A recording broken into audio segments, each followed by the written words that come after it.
किसी गांव में एक साधु रहा करता था। वह जब भी नाचता था तभी बारिश होती थी।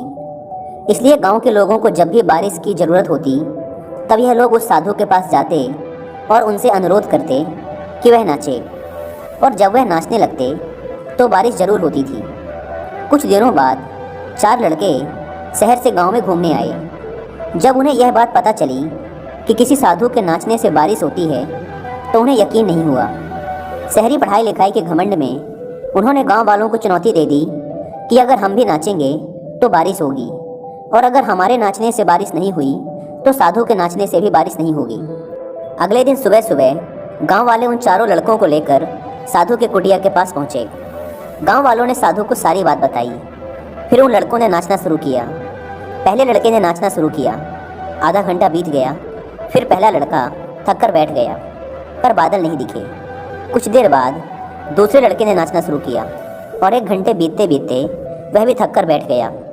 बाकी दोनों लड़कों ने भी ऐसा ही किया, पर बारिश नहीं हुई। अब साधु की बारी थी। उसने नाचना शुरू किया। 1 घंटा बीत गया, पर बारिश नहीं हुई। साधु फिर भी नहीं रुका, वह नाचता ही रहा। नाचते नाचते 2 घंटे बीत गए, पर बारिश नहीं हुई। 4 घंटे बीत गए, पर बारिश नहीं हुई।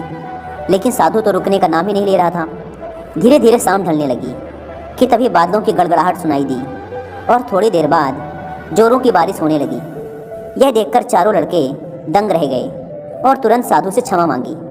फिर चारों लड़कों ने साधु से पूछा, बाबा, भला ऐसा क्यों कि हमारे नाचने से बारिश नहीं हुई और आपके नाचने से बारिश हो गई? साधु ने उत्तर दिया, जब मैं नाचता हूँ तो 2 बातों का ध्यान रखता हूँ।